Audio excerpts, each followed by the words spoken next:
It began with a disaster, or what the world thought was a disaster. A space shuttle, the Patriot, broke apart during re-entry, scattering debris across vast areas of the United States. News reports framed it as a tragedy, an unfortunate accident, but what no one realized was that something far more sinister had arrived with it. Tucker, the head of the Center for Disease Control, arrives at a crash site to investigate and finds a piece of debris contaminated with an unusual organism.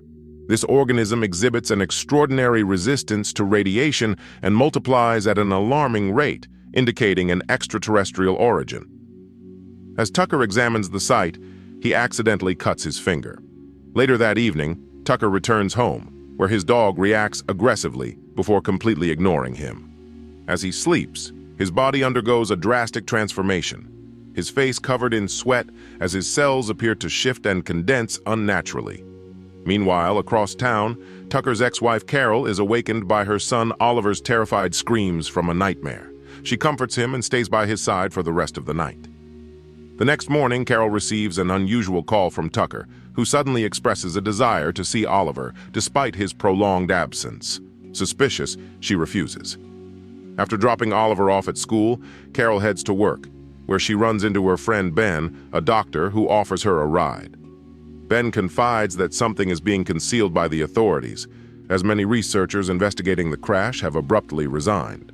Carol, uninterested in conspiracy theories, instead shares her concerns about Tucker's sudden change in behavior. At her office, Carol meets with her first patient, Wendy, who complains that her husband has been acting strangely. She recounts an incident in which their usually friendly dog growled at him before he killed it without hesitation or emotion. Alarmed but unsure what to make of it, Carol prescribes Wendy a new medication and sends her home. That evening, Carol and her neighbor take their children trick-or-treating. While visiting a house, a family dog suddenly goes berserk, barking uncontrollably. The owner insists the dog has never behaved this way before. As the group tries to leave, the dog lunges at a young boy, who instead of panicking, subdues it with unnatural strength. Though injured, the boy remains eerily calm. Later, when the children gather at Carol's home to share their candy, her neighbor confesses that her son has been acting oddly, as if devoid of emotion. Moments later, Oliver screams from another room, revealing he has discovered an odd piece of flesh among his candy. The following morning, Carol notices a terrified woman fleeing down the street but dismisses it. She takes the strange piece of flesh to Ben, who passes it to his scientist friend Stephen for analysis. Meanwhile, a mysterious virus rapidly spreads across the country, causing widespread fatalities, though its origin remains unknown. In response, an emergency meeting is held in the capital. Tucker, now seemingly leading the efforts, insists the virus must be controlled through a mass inoculation program. Meanwhile, infected waiters surreptitiously contaminate drinks meant for high-profile guests at the meeting. After leaving the hospital, Carol notices a homeless man suffering from a seizure. Unlike the terrified woman she saw earlier, this man is being helped, an odd contrast that makes her uneasy. At her office, she is startled to find Wendy's emotionless husband waiting for his wife. When he refuses to leave, Carol secretly warns Wendy, allowing her to escape. That night, Carol reluctantly allows Oliver to spend time with Tucker, acknowledging his parental rights despite her suspicions. On the way to Tucker's house, a hysterical woman suddenly appears in the street begging for help and warning of an impending catastrophe. Before she can elaborate, a car runs her over. Shockingly, the driver remains expressionless. When police arrive, Carol insists on providing a witness statement, but the officer dismisses her, instructing her to go home. Unnerved, she drops Oliver off at Tucker's house and notes his disturbingly vacant demeanor before leaving. Later, Carol attends a high society event with Ben, engaging in a thought-provoking discussion with diplomat Belichek, his wife Ludmilla, and Dr. Urish. After the event, Ben attempts to kiss Carol, but she stops him, not wanting to jeopardize their friendship. Once home, she sends Oliver a message and hears a knock at the door. A man claiming to be from the Census Bureau tries to push his way inside. A struggle ensues before Carol manages to shut and lock the door, forcing him to leave. The next morning, Carol notices an eerie stillness in the streets. Many people now display emotionless, vacant stares. At work, she discovers all her patients have canceled their appointments. When she tries calling Wendy, her husband answers, assuring her that everything is fine. Now deeply alarmed, Carol begins researching the virus online, but is interrupted when her secretary offers her tea. Before drinking, she receives an urgent call from Ben. The results of the strange skin sample are in. At the lab, Stephen explains that the sample consists of molecular spores that infect the human brain during sleep, rewriting its genetic structure. The transformation occurs overnight, meaning that avoiding sleep is the only way to prevent infection. At that moment, Ludmilla calls Ben, reporting that Yurish is acting strangely. The group rushes to Yurish's house, passing long vaccination lines on the way. Inside, they find Yurish undergoing a grotesque transformation. As Carol attempts to take a photo, he awakens violently, forcing Ben to subdue him. He flees into another room, vomits a bizarre liquid, and dies. Fearing for Oliver, Carol rushes to Tucker's house. There, she finds Tucker in a meeting and demands to see Oliver. When Tucker lies about Oliver's whereabouts, Carol grows frantic. The men in the room surround her, and Tucker suddenly tackles her, attempting to infect her with his saliva. She barely escapes, fleeing through the back door. Chased by infected individuals, she reaches a subway station, where an uninfected man advises her to act emotionless to avoid detection. As the situation escalates, Carol receives a desperate message from Oliver revealing that Tucker has hidden him. A sudden commotion erupts as a group of infected people force their way into the train car. Carol and the other unaffected passengers rush to the far end, barricading the door behind them. However, the infected press the emergency stop button, halting the train before violently breaking through the barrier to spread the infection. With no time to spare, Carol forces open the rear door and leaps from the train, sprinting through the dark tunnel until she reaches a station's locker room. Inside, she finds a guard's gun, but when the guard unexpectedly approaches, panic takes over and she accidentally fires, killing him. Horrified, she drops the weapon and cautiously makes her way through the station, masking her emotions to blend in. Once outside, she witnesses police rounding up uninfected civilians under the pretense of vaccination, an insidious ploy by Tucker to spread the virus. A lone, unaffected officer notices Carol sweating and discreetly warns her to leave before she's exposed. Keeping up her act, she walks away and encounters her neighbor, who offers her a shot. Fortunately, her emotionless demeanor convinces them she's already been vaccinated. Carol heads to Tucker's house, but it's empty. Leaving a message for Oliver, she ventures back out and comes across a silent crowd watching a couple take their own lives.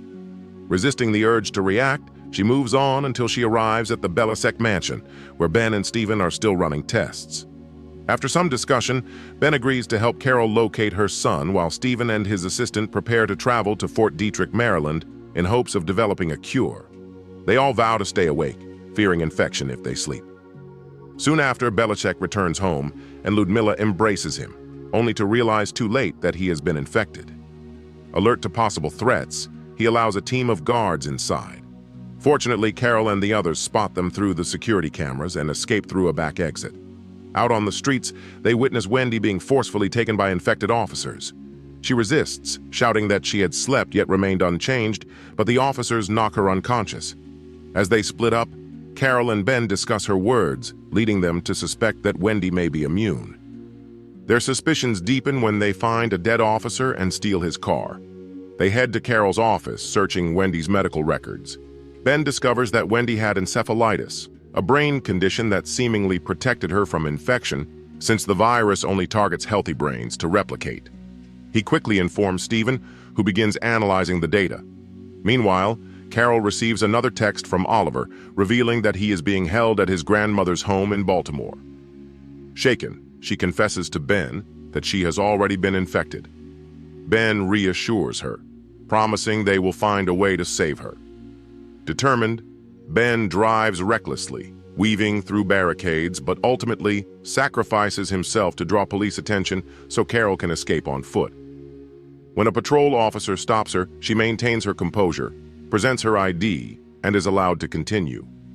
She boards a train to Baltimore, hiding in the restroom, but exhaustion is setting in. She begins hallucinating, seeing a sinister version of herself in the mirror. Snapping back to reality just in time, she washes her face and steps out, only to find Gene waiting for her.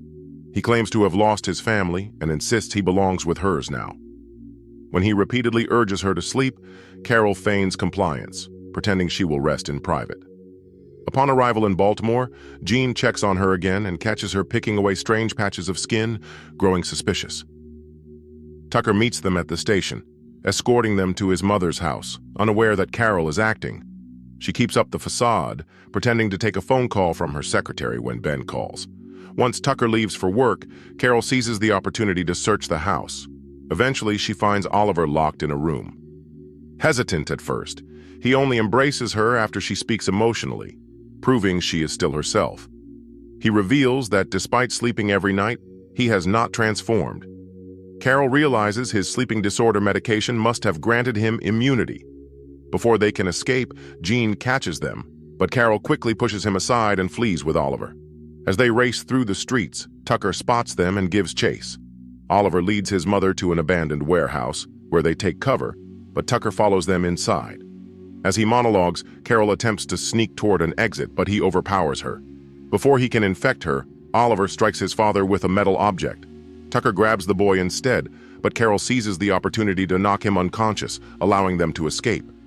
Seeking refuge in an abandoned department store, Carol rummages through the pharmacy section, finding an adrenaline injection. She instructs Oliver to use it on her if she ever falls asleep. While waiting for Ben to arrive, she receives a call from him, confirming he is on his way. Meanwhile, Oliver nearly opens a blood-smeared door, but Carol stops him, investigating herself. Inside, she finds several bodies mid-transformation, including a cop. She cautiously retrieves his gun and locks the door behind her. As exhaustion overwhelms her, Carol eventually succumbs to sleep. The infected inside the locked room awaken and begin pounding against the door, their relentless noise waking Oliver. Seeing his mother unconscious, he injects her just in time, halting the transformation. She washes the strange flesh from her face and emerges from the restroom, only to discover that Ben has finally arrived. Relief turns to horror as she realizes he has been infected. Ben calmly invites her to join their new utopian society, devoid of crime, hatred, or suffering. Paralyzed with fear, Carol raises her gun, but Ben simply unlocks the door, releasing the other infected. He coldly states that they despise immunity, casting a threatening glance at Oliver. As the infected close in on the child, Carol opens fire, eliminating them one by one. However, she cannot bring herself to kill Ben and instead shoots him in the leg before fleeing with Oliver. Outside, they steal Ben's car, racing toward the designated evacuation site provided by Stephen. But as Carol speeds through the city, she crashes amidst a blockade, briefly losing consciousness. When she awakens, a horde of infected surrounds the vehicle. Carol accelerates, plowing through the crowd to escape. Despite police pursuit, she maneuvers wildly, using obstacles to shake off the attackers clinging to the car. Just as she nears the extraction point, an infected man hurls a Molotov cocktail, setting the vehicle ablaze. Carol refuses to stop, driving through the flames until she reaches the parking garage of the rescue location. Crashing into a pillar, she and Oliver dash for the elevator, narrowly avoiding capture. They reach the rooftop, where Stephen and his military team evacuate them via helicopter. Sometime later, scientists develop a cure based on Wendy's immunity. The virus is eradicated, and life gradually returns to normal. However, the vaccine erases the infected people's memories of the outbreak. Now living with Carol, Jean has been adopted, and she has entered a relationship with Ben. As the boys leave for school, Ben reads an article about a rise in violent crimes, which leaves Carol thinking about all that happens. And is it really all over?